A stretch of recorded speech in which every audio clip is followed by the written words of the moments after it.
शिवसेना पक्ष आणि चिन्हासंदर्भात सर्वोच्च न्यायालयात सध्या महत्त्वाची सुनावणी सुरू आहे। काल पार पडलेल्या सुनावणीत ठाकरेंच्या गटाकडून वकील कपिल सिब्बल यांच्याकडून पुन्हा एकदा जोरदार युक्तिवाद करण्यात आला आहे। सरन्यायाधीश सूर्यकांत, न्यायमूर्ती जयमाला बागची आणि व्ही मोहना यांच्या त्रिसदस्यीय खंडपीठासमोर सिब्बल यांनी काल विधानसभा अध्यक्षांच्या भूमिकेवर तीव्र आक्षेप नोंदवलाय। विधानसभा अध्यक्षांनी 10व्या सूची अंतर्गत मिळालेल्या अधिकारांचं पूर्णपणे उल्लंघन केल्याचं सिब्बलांनी म्हटलंय। राजकीय पक्ष कुणाचा हे ठरवण्याचा अधिकार अध्यक्षांना नव्हता। त्यांनी केवळ विधिमंडळ पक्षाच्या वादाच्या आधारे निर्णय दिला, जो अत्यंत चुकीचा होता, असं कपिल सिब्बल यांनी कोर्टाला सांगितलंय। हे त्यांच्या पक्षकारासाठी युक्तिवाद करत आहेत। ते काय म्हणतात ह्याच्यातनं काही सिद्ध होत नाही। मी जी भूमिका घेतलेली आहे, मी जो निर्णय दिलेला आहे तो कायद्याच्या चौकटीत राहून दिलेला निर्णय आहे आणि सुप्रीम कोर्टाने जे निकष दिलेले त्या निकषाच्या आत राहून आधारावरतीच हा निर्णय दिला गेला आहे। अध्यक्षांनी काय ठरवलं हे त्यांना कसं समजलं, पहिला प्रश्न हा आहे। त्यामुळे अशा बिनबुडाचे आरोप करून कोणताही फरक पडत नाही। मी दिलेला निर्णय हा अत्यंत शाश्वत निर्णय आहे आणि मला वाटत नाही त्यात कोणता बदल होईल म्हणून। ठाकरे गटाचे वकील कपिल सिब्बल यांनी युक्तिवाद करताना असं म्हटलंय की या प्रकरणात पक्षाच्या घटनेच्या 2 वेगवेगळ्या प्रती अस्तित्वातच नव्हत्या। एकनाथ शिंदेंनी नवी घटना तयार केली नाही। 2018चीच घटना त्यांनी मानली आहे। त्यामुळे दोन्ही गटांच्या संमतीनं जी घटना आयोगाकडे सादर करण्यात आली होती तीच अध्यक्षांनी विचारात घ्यायला हवी होती। 2018ची घटना ते मानत नाहीत, पण त्यावरच ते मंत्री झाले, असंही कपिल सिब्बल यांनी म्हटलंय। या सुनावणीनंतर ठाकरेंच्या शिवसेनेचे खासदार अरविंद सावंत यांनी माध्यमांसमोर येत प्रतिक्रिया दिली आहे। 2018ची घटनाच माहिती नसताना अध्यक्षांनी निर्णय दिल्याचं सावंतांनी म्हटलंय। 1999ची जी काही घटना आमच्या पक्षाची आहे त्याच्यामध्ये मुख्य नेता पद नव्हतंच। तेव्हा फक्त वंदनीय शिवसेना प्रमुख आणि त्यानंतर सरळ सरळ शिवसेना नेते, 12 शिवसेनेचे नेते होते। त्यानंतर मग कालांतराने थोडा बदल केला, त्याच्यामध्ये कार्याध्यक्षपद आलं। तुमच्या कक्षा काय आहेत त्या कक्षाच्या बाहेर पडून तुम्ही नाही जाऊ शकत, पक्षाचंच मान्य त्या कक्षा त्यांनी नमूद केलेत। रायगडच्या पालकमंत्री पदाची घोषणा झाल्यानंतर नवनिर्वाचित पालकमंत्री भरत गोगावलेंनी मुख्यमंत्री देवेंद्र फडणवीस आणि उपमुख्यमंत्री एकनाथ शिंदेंची भेट घेतली आहे। पालकमंत्रीपदी नियुक्ती झाल्यानंतर भरत गोगावले यांची प्रतिक्रियाही समोर आली आहे।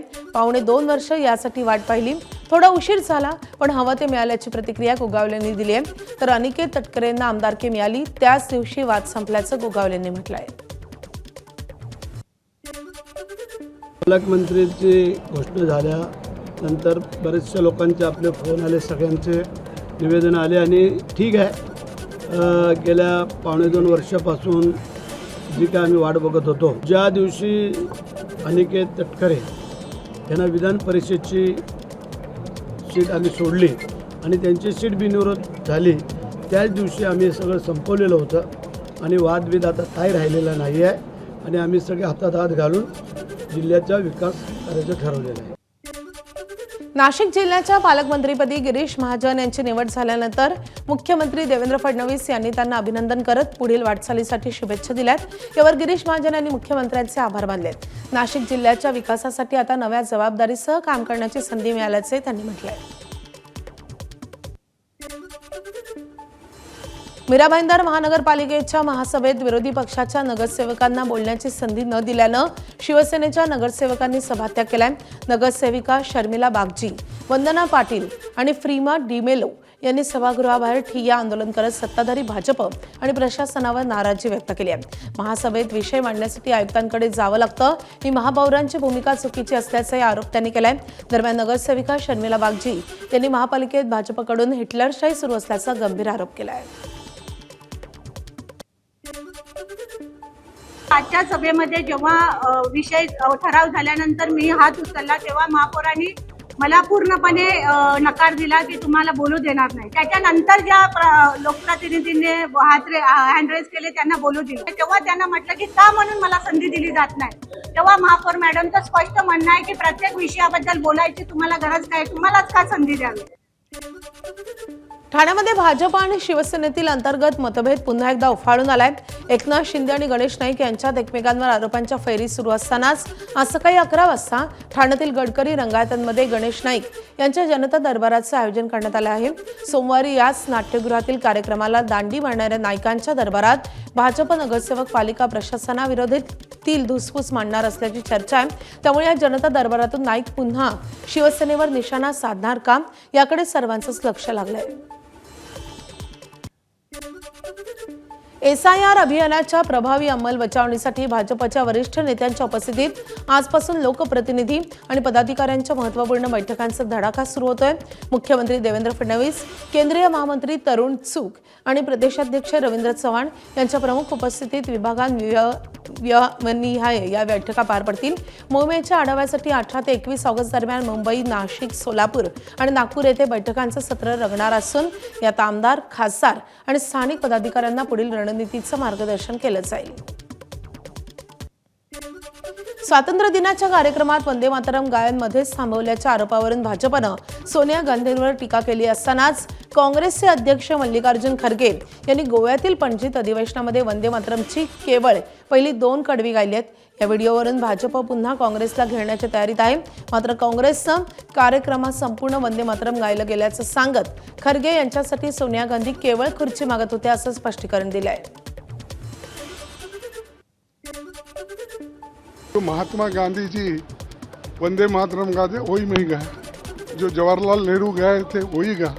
अब तक 18 साल तक उन्होंने जो गाया एज ए उनकी सेंट्रल गवर्नमेंट, वाजपेयी ने जो गाया वही गाया मैं. अगर ये गुनाह है तो उन्होंने 18 साल से गुनाह कर रहे हैं. अगर यही गुनाह है तो गांधी जी के ऊपर केस डालो. दरम्यान काँग्रेस नेहमी स्वतःचं वेगळं संविधान बनवण्याचा प्रयत्न करतं अशी टीका अमृता फडणवीसांनी केली आहे. तसंच काँग्रेस कायम कायद्याविरोधात असल्याचा टोलाही अमृता फडणवीसांनी लगावला आहे. देखिए, कांग्रेस अपनी नई कॉन्स्टिट्यूशन हरदम ही बनाना चाहती है और उसी का ये एक उदाहरण है कि जो बिल पारित हुआ है पार्लियामेंट में, उसके खिलाफ जाके उनको एक कुछ नया बनाना है. तो अगर उन्हें ऐसा करना है तो I think so it will be objected on. हमारे लोग ही ऑब्जेक्ट करेंगे, then they will have to face it. काँग्रेसचे प्रदेशाध्यक्ष हर्षवर्धन सपकाळ यांनी वंदे मातरमच्या मुद्द्यावरून भाजपवर जोरदार टीका केली आहे. स्वातंत्र्य संग्रामात सहभागी नसलेले आता वंदे मातरम म्हणून आम्हीच राष्ट्रप्रेमी आहोत असं सांगतायत. भाजपला बहुमताच्या जोरावर देशातील परंपरा बदलायची आहे का, असा सवालही सपकाळांनी उपस्थित केला आहे. आता यांना A.R. रहमानच्या वंदे मातरमवर राहायचं का अजून लता दीदींचं म्हणायचं का अजून शाहिरी याच्यातलं म्हणायचं, असा त्यांच्याजवळ गोंधळ आहे. नुसता वंदे मातरम हे पहिलं वाक्य ज्या गाण्यात येतात ते खुशाल ते म्हणत आता सुटले आहेत. आणि या अनुषंगानं जो कांगावा जो भारतीय जनता पक्ष करत आहे, यातून कुठे ना कुठे आपल्या राष्ट्रांच्या प्रतीकाचा अपमान होत आहे. त्यामुळे त्यांचा निर्णय हा पापपूर्ण होता आणि स्वतःला हे सुभाषचंद्र बोस, सरदार वल्लभभाई पटेल आणि रवींद्रनाथ टागोरपेक्षाही मोठं संबंधाची चूक एकीकडे करत आहे. मात्र यावरून जे राजकारण चाललं हे क्लेशदायक आहे, ताबडतोबीने थांबवावं. दिल्ली जल बोर्डाच्या सांडपाणी प्रक्रिया प्रकल्पांच्या निविदांमध्ये मोठ्या अनियमितता झाल्याप्रकरणी दिल्लीच्या लाचलुचपत प्रतिबंधक विभागानं माजी मंत्री सत्येंद्र जैन यांच्यासह 6 जणांना अटक केली आहे. तपासात एका विशिष्ट कंपनीला फायदा देण्यासाठी निविदेच्या अटींमध्ये बदल, पायलट स्टडी न करणं आणि लाचेच्या 1.52 कोटींच्या व्यवहाराचा खुलासा झालाय. ही रक्कम माजी CEO उदित प्रकाश राय यांच्या खात्यात वळवण्यात आल्याचाही आरोप झालाय. 18 ऑगस्ट 2026 रोजी झालेल्या कारवाईनंतर घोटाळ्यातील मनी ट्रेल आणि मालमत्तेचा तपास सुरू झालाय. या घोटाळ्यामुळे सरकारी तिजोरीचं मोठं नुकसान झाल्याचं एसीबीचं म्हणणं आहे. कॉकरोच जनता पार्टीचे संस्थापक अभिजित दिपके यांच्या स्कूल ठीक करो या अभियानाचा मोठा दणका हिंगोली जिल्ह्यात पाहायला मिळतोय. भरदिवसा शाळेत दारू पिऊन झोपणाऱ्या लिंबाळा येथील जिल्हा परिषद शाळेच्या मुख्याध्यापकाला निलंबित करण्यात आले. विशेष म्हणजे अभिजित दिपके यांनी दिलेल्या आंदोलनाच्या इशाऱ्यानंतर ते हिंगोलीमध्ये पोहोचण्यापूर्वीच प्रशासनानंही कारवाई केली आहे. मात्र कारवाई होऊ नये, शाळेला 4 शिक्षक मिळावेत या मागणीसाठी दिपके यांनी शाळेतच ठिय्या आंदोलन सुरू केलं.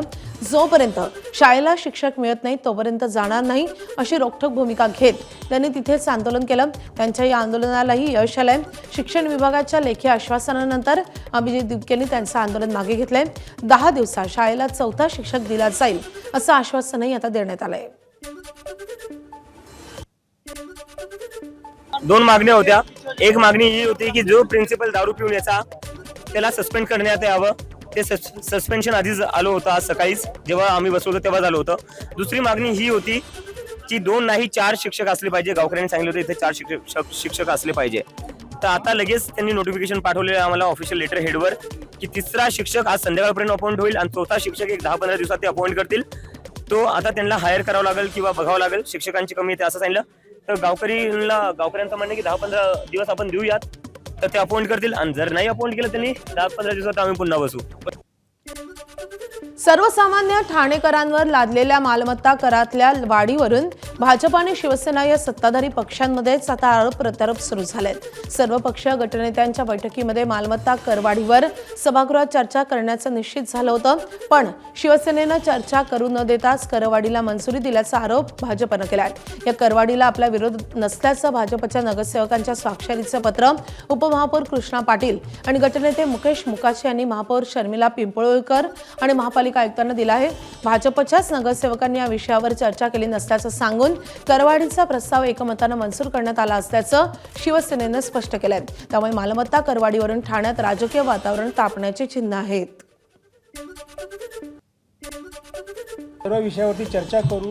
परिवहनची पण दरवाढ होती, तशीच स्थावर मालमत्तेची दरवाढ होती. तर त्याच्यावर चर्चा करून आम्ही आमचं मत मांडू. त्याच्यानंतरच विषय मंजूर करायचं आहे धोरण ठरलं असताना काल हा विषय सर्वात शेवटी ठेवून हा विषयावर विना चर्चा न करता त्यांनी मंजूर करून डायरेक्ट दुखवटा ठराव घेतला आणि सभा संपवली. तर ह्याचा आम्ही विरोध करतोय. भारतीय जनता पार्टी म्हणून आम्ही कर वाढीला आमच्या सर्व नगरसेवकांचा व पक्षाचा विरोध आहे आणि ती भूमिका आम्हाला महापालिकेत चर्चा करून मांडायची होती, पण मित्रपक्षाने ती मांडू दिली नाही.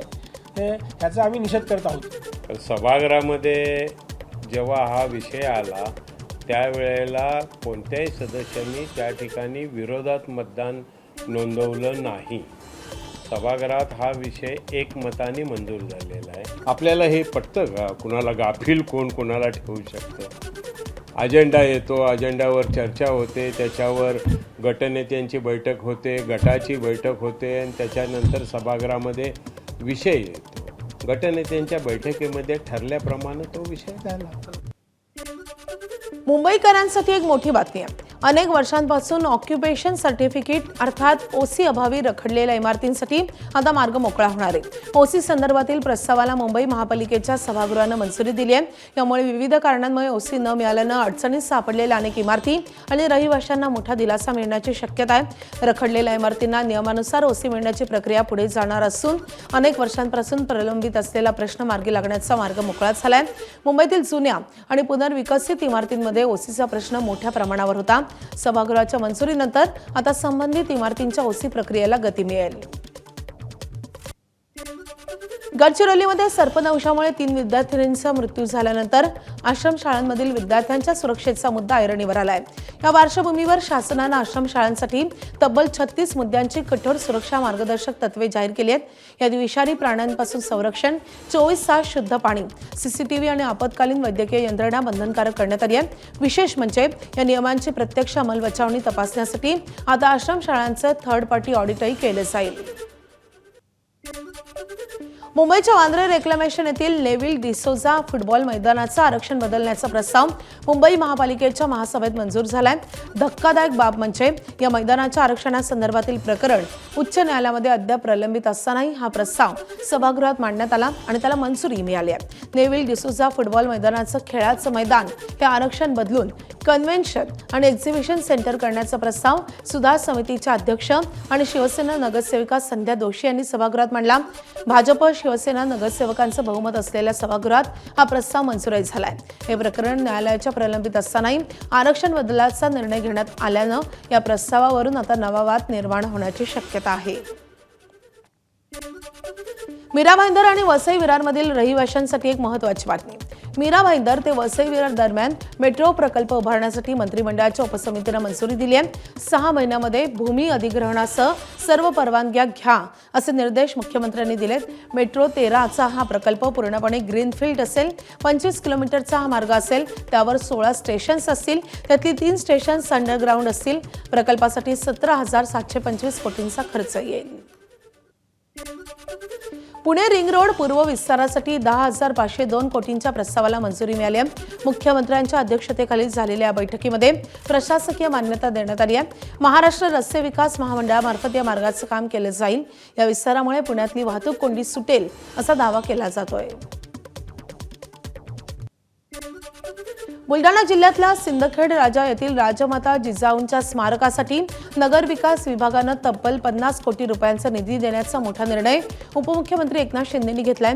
या निधीच्या माध्यमातून लखुजी जाधव यांच्या ऐतिहासिक वाड्यातील प्रत्यक्ष स्मारकाचं काम, रस्ते आणि इतर सुविधांचा विकास केला जाईल. पर्यटन विकास महामंडळाच्या माध्यमातून या स्मारकाचं काम तत्काळ सुरू करून ते लवकरात लवकर पूर्ण करण्याचे निर्देशही उपमुख्यमंत्र्यांनी दिले. महायुतीच्या समन्वय समितीची महत्त्वाची बैठक महसूल मंत्री चंद्रशेखर बावनकुळे यांच्या अध्यक्षतेखाली पार पडली आहे. या बैठकीला छगन भुजबळ, गिरीश महाजन, शंभूराज देसाई आणि दादा भुसे उपस्थित होते. या बैठकीमुळे महायुतीतील प्रलंबित महामंडळ वाटपाचा तिढा लवकरच सुटण्याची शक्यता वर्तवली जाते. तर महायुतीच्या समन्वय समितीच्या या बैठकीमध्ये महामंडळ वाटप, एसीओ, डीपीडीसी आणि निधी वितरणावर दिलखुलास चर्चा झाली आहे. प्रलंबित असलेले सर्व प्रश्न लवकरात लवकर सोडवण्यावर यावेळी एकमत झालं असून येत्या 15 दिवसात महामंडळ वाटपाचा अंतिम निर्णय होण्याची शक्यता आहे. समन्वय समितीची बैठक आज या ठिकाणी झाली. तिन्ही पक्षाचे दोन असे नेते 6 जण त्या ठिकाणी उपस्थित होते आणि अतिशय मोकळी चोकळी चर्चा झाली. दिलखुलास चर्चा झाली त्या ठिकाणी. महामंडळाचा विषय आहे किंवा एसीओ नेमायचे आहेत, निधीच्या वाटपाच्या संदर्भातला प्रश्न आहे, ह्या 4-5 विषयांवर त्या ठिकाणी चर्चा झालेली आहे. आणि म्हणून अशा या सगळ्याच ठिकाणी कार्यकर्त्यांना न्याय देणं आवश्यक आहे. त्यांनाही त्या ठिकाणी घेतलं गेलं पाहिजे आणि म्हणून या समित्या लवकरात लवकर करण्याच्या विषयी आज चर्चा झालेली आहे. महायुतीमध्ये अखेर महामंडळ वाटपाचं गणित ठरलं असून 15 सप्टेंबरपर्यंत सर्व प्रश्न मार्गी लागणार आहेत. मंत्री छगन भुजबळ यांनी ही माहिती दिली आहे.